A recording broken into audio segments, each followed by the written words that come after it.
Endometriosis merupakan pertumbuhan yang abnormal pada jaringan endometrium di luar capung uteri. Endometriosis sering terjadi pada wanita usia reproduktif, namun belum dijelaskan secara pasti patogenesis terjadinya endometriosis ini. Gejala klinis paling umum yang terjadi pada penderita endometriosis adalah nyeri dan infertilitas. Pada kasus kali ini, seorang pasien wanita usia 40 tahun datang ke apotek. Pasien menjelaskan didiagnosis mengalami endometriosis, menerima terapi leuprolide 11,25 mg intramuskular yang disuntikkan setiap 3 bulan sekali. Pasien terakhir menerima leuprolide 3 minggu yang lalu. Pasien tidak merokok, tidak minum minuman beralkohol, dan rajin berolahraga. Berat badan pasien 56 kg dengan tinggi badan 162 cm. Pasien mengeluhkan kadang masih merasa nyeri dan meminta untuk diberikan penghilang rasa sakit. Lalu, bagaimana proses apoteker memberikan konseling kepada pasien ini? Yuk simak video ini.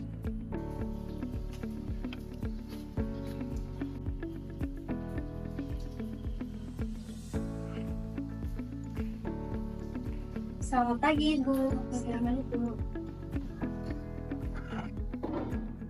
Baik, sebelumnya perkenalkan saya Apoteker Dwi sebagai penanggung jawab di Apotek Pharma. Ada yang bisa saya bantu?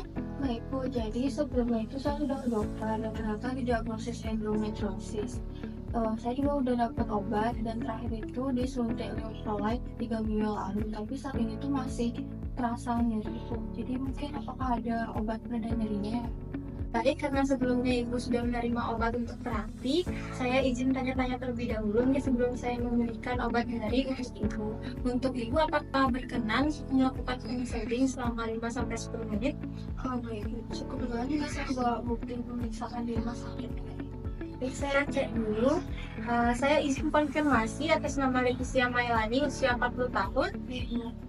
Baik, di sini Ibu diberikan leuprolide 11,25 mg yang diberikan secara intramuskular, kemudian disuntikan setiap 3 bulan sekali, dan kemarin baru disuntikan 30 minggu yang lalu ya. Baik, untuk riwayat penyakit selain endometriosis, apakah ada mungkin seperti MA atau yang lainnya? Untuk penyakit lain saya tidak ada. Untuk Ibu sendiri, apakah memiliki riwayat alergi obat? Tidak ada. Selain obat leuprolide ini, apakah Ibu menggunakan obat yang lainnya? Saya juga tidak menggunakan obat. Untuk gaya hidup, mohon maaf apakah Ibu merokok atau minum minuman yang beralkohol?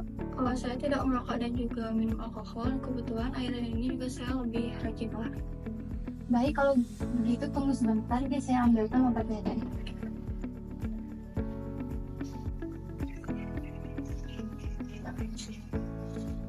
Baik, jika dilihat dari kondisi Ibu, untuk mengurangi rasa nyeri yang Ibu derita, saya berikan ibuprofen 400 mg. Saya izin menjelaskan cara penggunaannya ya Ibu. Jadi, obat ini diminum 3 kali sehari, 1 tablet setelah makan atau setiap 8 jam sekali jika diperlukan ya. Oh, jadi kalau misalnya sudah tidak terasa nyeri itu tidak perlu diminum? Benar sekali Ibu, obat ini hanya dikonsumsi saat Ibu merasakan nyeri. Kalau boleh tahu, apakah Ibu sebelumnya pernah mengonsumsi obat ibuprofen? Dulu pernah kayaknya dosisnya lebih kecil daripada ini. Jadi walaupun Ibu sudah pernah mengonsumsi obat ibuprofen, harus tetap diperhatikan cara penggunaannya ya Ibu, karena bisa menyebabkan nyeri lambung, mual, atau pusing ringan, terutama ketika dikonsumsi saat perut kosong. Jadi harus diperhatikan kembali penggunaannya agar Ibu mengonsumsi obat ini setelah makan. Hindari juga penggunaan obat anti nyeri lainnya seperti aspirin atau asam mefenamat. Setelah itu, hindari juga konsumsi kopi, pekat, kemudian teh, dan minum minuman yang beralkohol. Baik Bu, saya akan hindari untuk mengkonsumsi hal tersebut. Baik, nanti obat ini bisa disimpan di tempat yang kering, sejuk, jauh dari paparan sinar matahari, jauh dari jangkauan anak-anak. Nanti setelah 3 hari, apabila nyerinya masih terasa, Ibu segera konsultasikan ke dokter agar mendapatkan tindakan lebih lanjut terkait nyeri yang Ibu rasakan. Mungkin dari Ibu ada yang ingin ditanyakan? Untuk saat ini tidak ada. Baik, jika tidak ada, boleh dibantu mengulangi informasi yang telah saya sampaikan untuk mengetahui Ibu benar-benar paham mengenai cara penggunaan obatnya. Jadi obat ibuprofen ini tadi diminum 3 kali sehari atau setiap 8 jam, 1 tablet setelah makan. Kemudian obat ini dapat dihentikan penggunaannya jika nyerinya sudah hilang. Lalu hindari juga minum obat anti nyeri lainnya, hindari juga minum kopi, teh, alkohol agar efek sampingnya tidak diperparah. Lalu untuk penyimpanan obatnya di tempat sejuk yang tidak terkena matahari dan juga jauh dari jangkauan anak-anak. Kemudian kalau misalnya rasa nyerinya setelah 3 hari itu tidak hilang, sebaiknya saya langsung konsultasi ke dokter. Baik, sudah tepat sekali ya Ibu. Misalnya kalau ada pertanyaan lebih lanjut, Ibu bisa mengunjungi apotek ini atau menghubungi WhatsApp kami yang tertera pada kartu undangan. Terima kasih. Baik, totalnya jadi 20.000 nih Ibu. Baik, sebentar ya. Saya terima uangnya.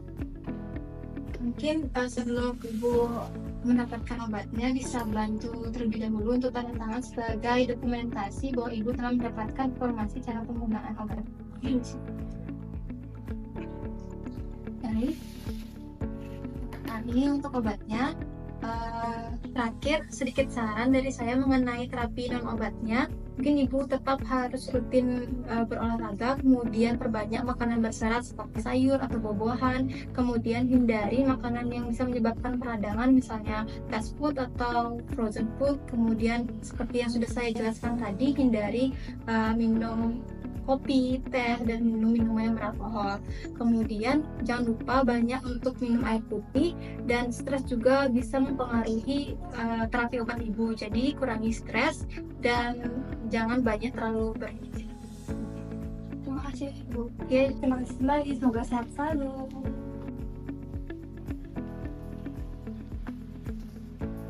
Itu tadi adalah contoh proses konseling antara apoteker dan pasien dengan keluhan nyeri akibat dari endometriosis. Konseling merupakan bagian penting dari pelayanan kefarmasian yang bertujuan untuk memberikan informasi yang tepat, jelas, dan juga mudah dipahami kepada pasien. Apoteker di sini memiliki tanggung jawab langsung untuk memastikan bahwa pasien itu memahami cara penggunaan obatnya, potensi efek samping, serta bagaimana cara menghindari risiko yang mungkin timbul selama pengobatan. Melalui konseling, apoteker tidak hanya menyampaikan informasi terkait nama obat, dosis, indikasi, cara penggunaan, dan juga penyimpanan obat, tetapi juga mengedukasi pasien mengenai pola hidup sehat, diet, dan terapi non-obat yang mendukung pengobatan utamanya. Pada kasus endometriosis seperti ini, peran apoteker sangat penting dalam mendampingi pasien yang sudah menjalani terapi hormon agar dapat tetap merasa nyaman dan juga aman dalam menjalani aktivitas sehari-hari. Pemberian terapi obat seperti ibuprofen itu perlu mempertimbangkan kondisi pasien secara menyeluruh, termasuk riwayat penyakit serta potensi interaksi obat yang mungkin terjadi. Apoteker juga wajib melakukan verifikasi akhir, yaitu dengan meminta pasien mengulangi kembali informasi yang telah disampaikan sebagai bentuk pemahaman dan juga dokumentasi konseling. Hal ini tidak hanya memperkuat komunikasi saja, tetapi juga membangun kepercayaan antara pasien dan juga apoteker. Sekian video dari kelompok kami mengenai konseling dan juga pelayanan obat kepada pasien dengan endometriosis. Kami ucapkan terima kasih dan semoga video kami bermanfaat untuk kita semua.